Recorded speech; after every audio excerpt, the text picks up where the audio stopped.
Now coming to next lecture, that is magnetron. In previous lecture we have seen klystron wave tubes that contains amplifiers and oscillator, and followed by that we have seen traveling wave tube, right? Now traveling wave tube is also an amplifier which is used to amplify signals, right? Now coming to next topic, that is magnetron, right? Under klystron tube we have seen amplifiers, that is two cavity amplifier and multi cavity amplifier, followed by reflex klystron. Now reflex klystron is an oscillator, right? Now after that we have seen traveling wave tube which is an amplifier, right? Now traveling wave tube is preferred over two cavity because two cavity klystron is used for a fixed frequency, and also efficiency of traveling wave tube is greater than the efficiency of two cavity and multi cavity klystron, right? Now coming to in terms of oscillator point of view, we have seen only one oscillator till now, that is reflex klystron, and we have one more oscillator, that is under your syllabus you have one more oscillator, that is magnetron, right? Now we have seen one oscillator, that is reflex klystron, right? Now that will generate the signal, and here also magnetron will generate the RF signal, right? Now instead of reflex klystron, why you are going for magnetron, right? Instead of reflex klystron, whether it is reflex klystron or magnetron, both are oscillators which are used to generate RF signal, right? Now we have one oscillator. Now why to go for another oscillator, right? Now because of efficiency. The main reason to go for magnetron over reflex klystron is efficiency, right? If you see reflex klystron, now it is a low power oscillator, right? If you see reflex klystron, we have seen in previous lecture the operation of reflex klystron which is used to generate RF signal, right? Now that reflex klystron is a low power oscillator and whose efficiency, reflex klystron efficiency is only 22.7%, right? The efficiency of the reflex klystron, which is an oscillator, is only 22.7%, right? Now if you see magnetron, now reflex klystron is a low power oscillator. Now this is high power oscillator. Magnetron is high power oscillator. Magnetron is high power oscillator, right? Now this efficiency of magnetron will be in the range of 40 to 70%. Now because of this reason only magnetron is preferred over reflex klystron. Whether it is reflex klystron or magnetron, now both are used to generate the RF signal.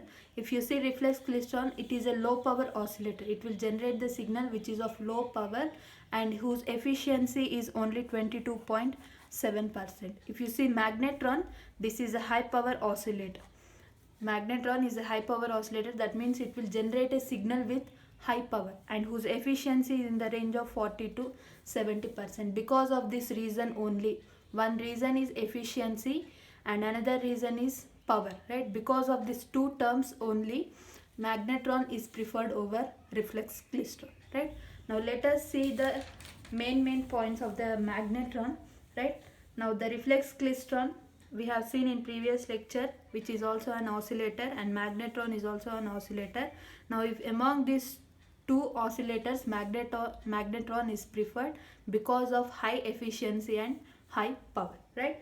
Now coming to next point, now it produces a high power, right? Now magnetron is divided into number of types. Under this magnetron oscillator you have three different types of magnetron, right? With the three types of magnetron, one is negative resistance,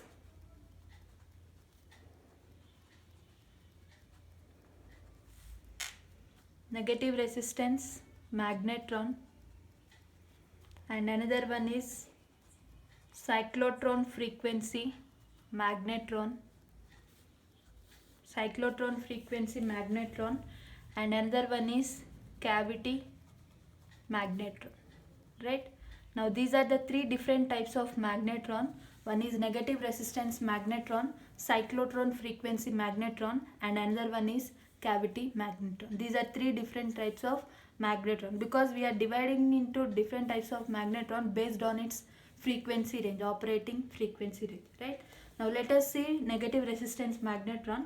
Now it will make use of negative resistance. Under these three types of magnetron, most used is cavity magnetron because of high peak power, right? Among these three types of magnetron, we have one is negative resistance magnetron, cyclotron frequency magnetron, and another one is cavity magnetron, right? Now among these three different types of magnetron, we go for cavity magnetron. Cavity, you know the term cavity, right?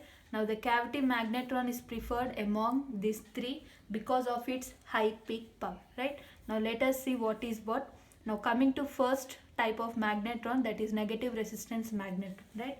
Now this negative resistance magnetron, it will use negative resistance. The name itself indicates negative resistance magnetron. Now it will use negative resistance between two anode segments. Between two anode segments, it will use the concept of negative resistance. Now, but its efficiency is low. The magnetron negative resistance, its principle is to use the negative resistance between two anode segments. Based on this principle only, it will operate, but it has less efficiency. Negative resistance magnetron has less efficiency and are useful only at frequencies that is less than 500 megahertz.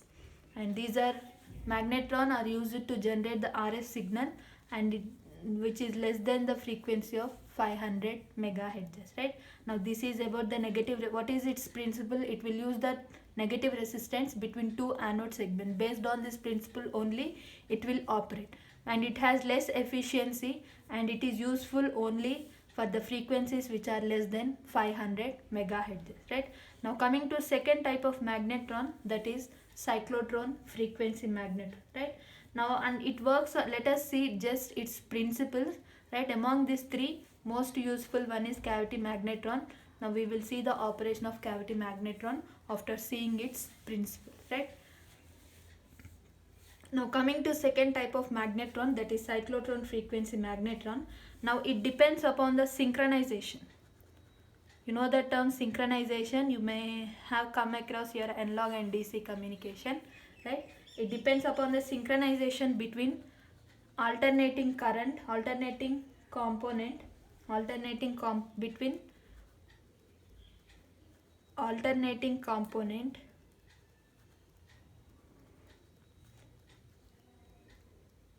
of electric and periodic oscillation of electrons, right? Now what we have to do, it should maintain, it works on the, depends upon the synchronization between the alternating component and the electrons that are present, that are traveling from cathode to anode, right? Now this, its principle is to maintain the synchronization between the alternating component and the electron that are traveling from cathode to anode, right? Now coming to cavity magnetron, it depends upon the interaction of electron, right? Now this particular cavity magnetron will depend upon the interaction of electron with the rotating magnetic field. Magnetic field will rotate, you will have a cavity, you will see the structure later, right? Now you will have a cavity, closed structure like this, right? Within this structure, the interaction of electrons with the rotating electromagnetic field. How the electrons will interact with the rotating electromagnetic field, now that will see under cavity magnetron, right? Now this is about the different types of magnetron, right? Now coming to its basic points, now among these three we go for cavity magnetron because of high peak power, right? Now coming to its basic points, now we have seen why you are going for magnetron instead of reflex klystron. One is efficiency and another one is high power, right? Now this magnetron is a high powered vacuum tube, right? High powered vacuum tube, right? Because of that only we are preferring this magnetron over reflex klystron, right? And as I have said, we will go for cavity magnetron, right? It contains 8 to 20 cavities. Minimum is 8 cavities and maximum is 20 cavities, right? Now the frequency range of the magnetron will be in the 600 to 30 gigahertz. This is the frequency range of magnetron where it will operate. That is 600 hertz to 600 megahertz. 600 hertz to 30 gigahertz, right? 600 to 30 gigahertz. Now this is the frequency range of the magnetron, right? Now this is about the introduction of magnetron, right? We have magnetron is a high power oscillator, right? We have in previous lectures we have seen reflex klystron, which is a low power oscillator, right? Now the magnetron is preferred over reflex klystron. One is efficiency. Efficiency of reflex klystron is 22.7% and efficiency of magnetron is 40 to 70%.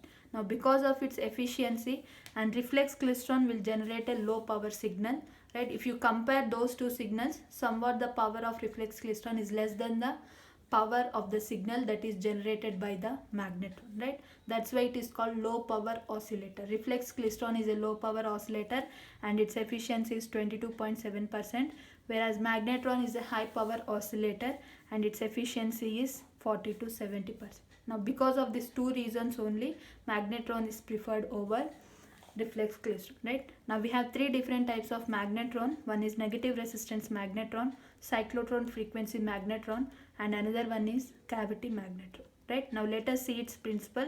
Now this negative resistance magnetron will use the concept of negative resistance between two anode segments, right? It will work on the principle of negative resistance between two anode segments, and this particular magnetron has less efficiency and it is useful for only frequencies that is less than 500 megahertz, right? That is less than 500 megahertz. Now coming to cyclotron frequency magnetron, now it is used, this particular cyclotron frequency magnetron, if you see this, now it depends upon the synchronization between the alternating component, and another one is electrons that are traveling from cathode to anode. It depends upon the synchronization between the alternating component and the electrons that are traveling from cathode to anode, right? Now this is useful for the frequencies that are greater than 100 megahertz. This particular magnetron, cyclotron frequency magnetron, is used for the frequencies which are greater than 100 megahertz, right? Now coming to cavity magnetron, you will have a circle like this, right? And inside this circle you will have a cavities, right? Now this particular cavity magnetron depends upon the interaction of electrons, right? How the electrons will interact with the rotating electromagnetic field, right? Now with that particular concept we will see under cavity magnetron. Cavity magnetron depends upon the interaction of electrons with the electromagnetic field, right? Now this cavity magnetron will provide a signal with high peak power. Now that's why cavity magnetron is very useful among these three magnetron. Now let us see its structure. Now this is the structure of your cavity magnetron, and this is, you are placing magnetron in between this magnetic field, right? You are placing magnetron between this magnetic field, right? Now let me define. As I have said, cavities minimum it will contain 8 cavities and maximum of 20 cavities, right? As I have said, cavity magnetron will contain 8 to 20 cavities. Now here if you see this figure, 1 2 3 4 5 6 7 8, it contains 8 cavities. Now that's why it is called 8 cavity magnetron, right? If it contains 9 cavities, it is called as 9 cavity magnetron. Based on the number of cavities, it is called that particular magnetron, right? Now we will see its operation. 8 cavity magnetron, right? Now this particular center part, center circle, this is nothing but the cathode from which electrons are generated, right? Particular center part is nothing but your cathode from which this particular electrons are generated, and the electrons will travel from cathode to anode, right? Now this particular cavities are nothing but your anode cavities. You have 8 anode cavities here, right? This particular is nothing but, you can collect anode cavity and you can collect output from any of these 8 anode cavities, right? You can collect from this anode cavity or this or this, right? Now we can collect the signal from any anode cavity using Now here I am collecting the output from this particular anode cavity, that is denoted by RF output, right? Now you can collect the output using coaxial cable, or waveguide. You can use both, right? You can use both. One is you can use coaxial cable or you can use waveguide in order to collect the signal from anode cavity, right? Now the space between, now this is your cathode and this is your anode, right? Now this particular space, right? Now the space between anode and cathode, the space between anode and cathode is nothing but interaction space. The space between anode and cathode is nothing but interaction space. Why it is called interaction space? Because electron travels from cathode to anode. In that particular space only, that electron will interact with the electromagnetic field, right? That's why it is called interaction space, right? Now this is about the description of diagram of your 8 cavity magnetron, right? You can collect, it contains anode cavity and it contains cathode. Now electron will travel from cathode to anode, and the space between cathode and anode cavity is nothing but the interaction space, right? Now you can collect output from any of these anode cavities through the coaxial cable or waveguide, right? Now this is about the description of the diagram, right?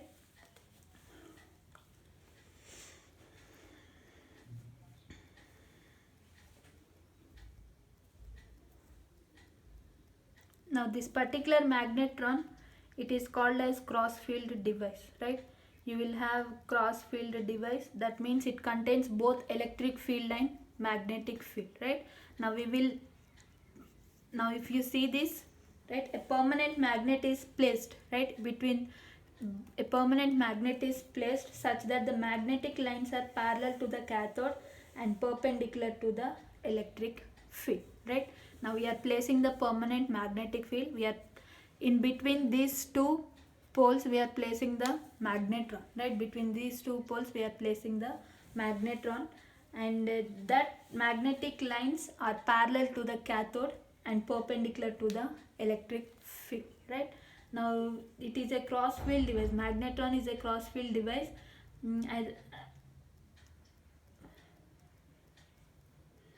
Now the electric field and magnetic field are perpendicular to each other. We will place a permanent magnet such that the electric field and magnetic field are perpendicular to each other, right? Now here the cavities, if you see here it contains 8 cavities.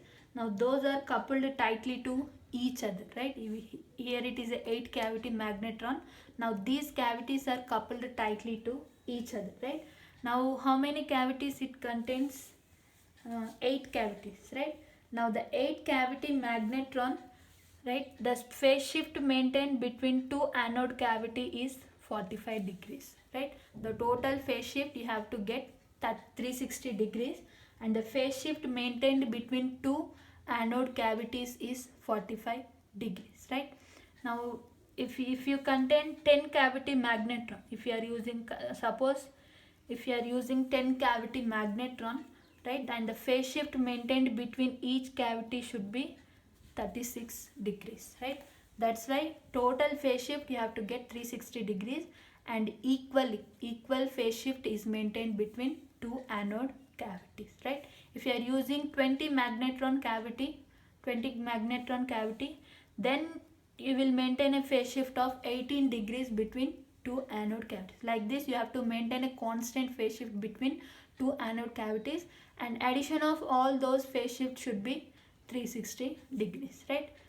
Now this is about the introduction. Now let us see its operation, right? Now let us see its operation. Now this anode cavity I am representing here again, that is magnetron, I am representing it again. Now this is nothing but cathode, right? Cathode, from which the electrons are generated, and this is nothing but your anode cavity, right? Anode cavity, and the space between cathode and anode is nothing but the interaction space, right? Now let us see, here you will have a magnet and here you will have a magnet, north pole and south pole, right? Now let us see the operation of magnet, right? Now the electrons are emitted, whatever the electrons that are emitted, now those will travel from cathode to anode, right? Any of the anode, right? it, it is not perfect that it should travel, it should go to this particular anode or this particular anode, or it may go to any of the anode cavity, nearest anode cavity, right? Now the electrons emitted from cathode will move towards anode through the interaction space, right? This will, if now let us suppose this is emitting some electron, right? Now this will go to this anode, right? This will go to this anode, nearest anode cavity, right? Now while going from cathode to anode, it should pass through interaction space, right? Now in the absence, let us assume magnetic field initially is 0. Now for the first case, here you will have 4 cases, right? Now for the first case, let us assume magnetic field is 0. Now what happens here is electron travel straight from cathode to anode. The electron that will travel straight from cathode to anode, and that path I am representing it as path A, right? Now initially let us assume there is no magnetic field. Now in the absence of magnetic field, electron will travel from cathode to anode in a straight path. That path I am representing it as A, right? Now this is the first case. Now let us, now coming to second case.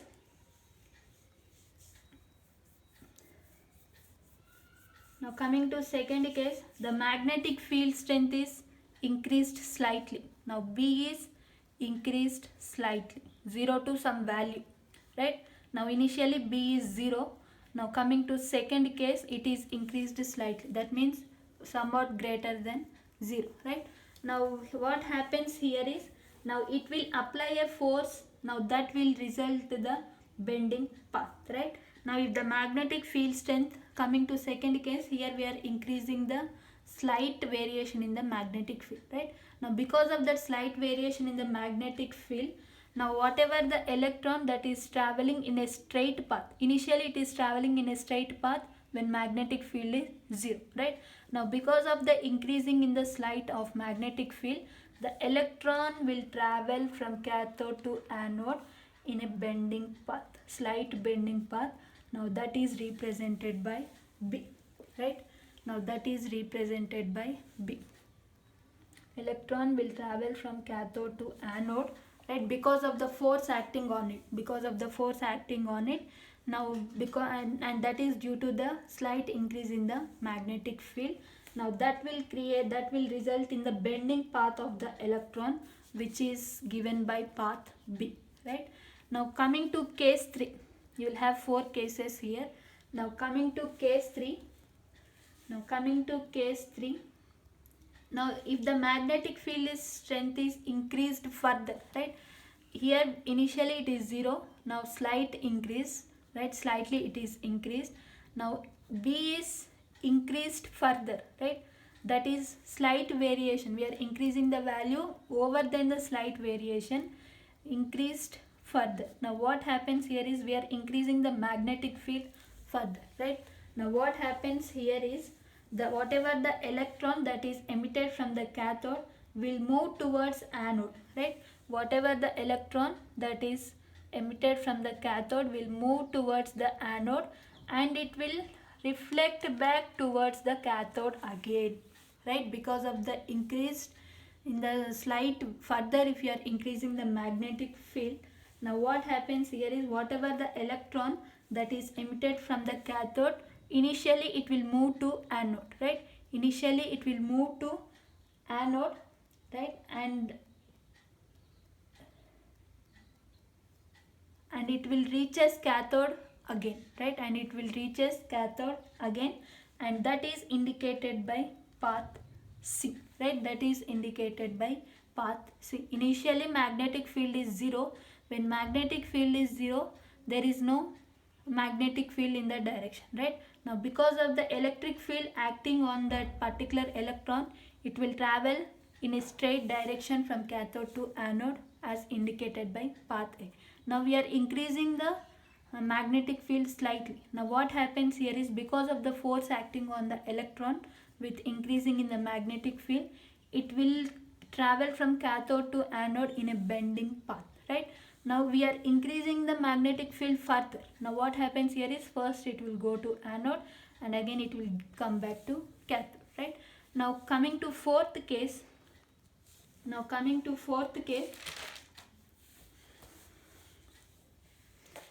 this point, now coming to fourth case, initially it is 0, now we have increased slightly and we are increasing the further. Now what happens in third case? Electron will travel from cathode to anode and it will reach to cathode finally, right? Now the point where the electron moves from cathode to anode and returns to cathode, that we call it as cutoff field.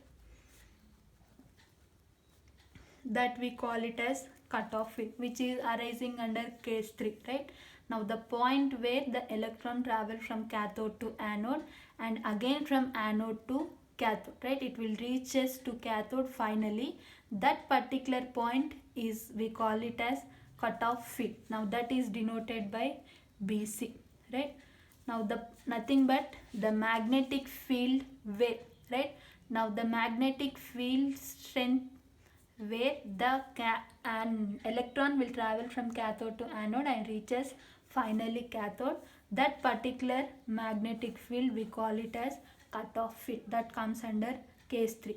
Now coming to case 4, now we are increasing the magnetic field greater than BC, right? Now we are increasing the magnetic field greater than, that means we are increasing the magnetic field strength further, right? See, initially it is 0, slight increasement, right? And increased in, again it is increased in case 3 and again it is increased further in case 4, right? Now what happens here is, now if we increase the magnetic field strength further, the electron that is emitted from cathode will not move towards anode. It won't go to anode, it will reach us to cathode again. Now that is denoted by path D, right? Now if we are increasing the magnetic field strength greater than BC, now what happens here is, there is no flow of current because electron is not traveling from cathode to anode, right? When B is greater than BC, now what happens here is, electron is not in a position to reach the anode, it will go back to cathode again. Now because of this, there is no flow of current, right? Now we have to design a magnetron in such that it should be, initially we have to know the cutoff field, right? Initially we have to know the cutoff field. If we are increasing the magnetic field strength further, there won't be any flow of current, which is not used, right? That's why we have to know the cutoff field for, initially we have to know the what is BC value for a magnetron, right? Now, so whenever we are going for designing the magnetron, right, we should know its cutoff field, right? Because if we are because based on this only there is a flow of current, right? Now that's why we have to know what is BC, right? Now that BC derivation is not important, I am directly giving the formula. Now that BC is given by 1 by B under root of 8 mV0 by E, right? You know M and you know E. V0 is the velocity of the electron. Now B is nothing but, if you see this figure, right? If you see this figure, it is traveling from cathode to anode, right? Now that particular distance is given by B, right? Now the cutoff field that is given by 1 by B under root of, just remember formula, derivation is not important. Based on this only you can calculate cutoff field of a magnetron, right? Now this is about the operation of magnetron. Now let me briefly explain again. Cavity magnetron, we have 3 different types of magnetron. Negative resistance magnetron, cyclotron frequency magnetron, and another one is cavity magnetron, right? Now this is the structure of cavity magnetron, right? This we call it as cavities. It is, since it contains 8 cavities, that's why it is called 8 cavity magnetron, right? Now this is the anode cavity where the electrons are collected, right? Now this is the cathode, right? And the space between anode and cathode we call it as interaction space, right? Now you can collect output from any of these 8 anode cavities. Now I am collecting the output from this particular anode cavity, that is RF output. Now you can collect the output using coaxial cable or waveguide, right? Now we will place a permanent magnet here, right? We will place a permanent magnet such that the magnetic field lines, right? Such that the magnetic field lines are parallel to the cathode and perpendicular to electric field, right? We have to check, right? It is a M-tube device. Magnetron, you'll have vacuum tube, M-tube, cross field tube, right? Now it contains both electric field and magnetic field. If you see for TWT, reflex klystron, now all those are based on electric field only, right? If we have whatever the amplifiers and oscillators we have seen till now, all those works on only one field, that is electric field. Now if you see for magnetron, it will operate by using two fields. One is electric field and magnetic field, right?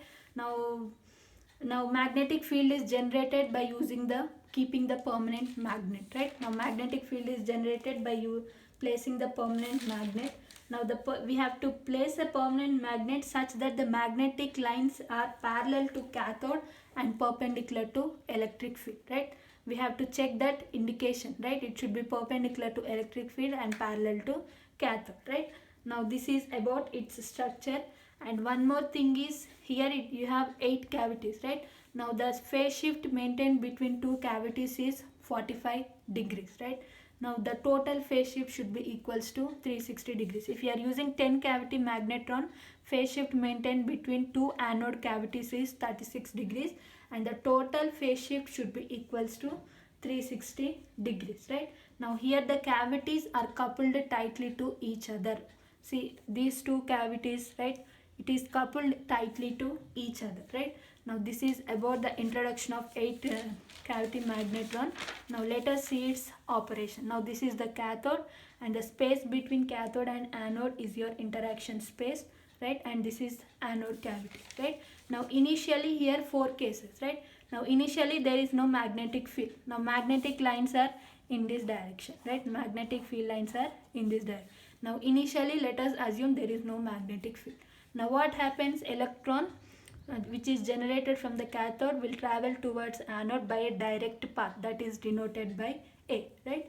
Now coming to second case, there is a slight magnetic field, right? Now B is increased slightly. Now what happens here is, now because of this slight increase, now what happens is there will be a force acting on the electron. Now because of that force, it will bend. In a bending position, it will travel from cathode to anode, right? Now again we are increasing the magnetic field further. Now what happens here is, electron is generated from the cathode. From cathode it will move towards anode, and finally it will reach towards cathode again, right? Now the point where the magnetic field strength where the magnetic field strength where the electron travels from cathode to anode and reaches finally cathode, that we call it as cutoff field, right? Now that we call it as cutoff field and denoted by BC, right? Now we are increasing the magnetic field strength greater than BC, right? Slight increasement, further increasement, further increasement. Now what happens? Electron won't go towards, and it is not in a position to move towards anode, right? Now the electron generated from the cathode won't go to anode, and again finally it will reaches to cathode, right? Now here in this case 4, there is no flow of current, right? There is no flow of current, right? Now that's why before designing any magnetron, we should know its cutoff field, that is given by 1 by B under root of 8 mv naught E. You know m value, you know E value, and V naught is nothing but velocity of the electron, and B is nothing but this particular diameter between your cathode and the anode. That distance is nothing but the cathode and anode. Now using these values you can calculate cutoff field of a magnetron, right? Now this is about the magnetron, which is an oscillator and which is a high power oscillator, right? Now we are going for magnetron instead of reflex klystron because it will generate a high power signal. And another one is efficiency. Its efficiency will be in the range of 40 to 70%, right? Now this is about the magnetron topic, right? Thank you.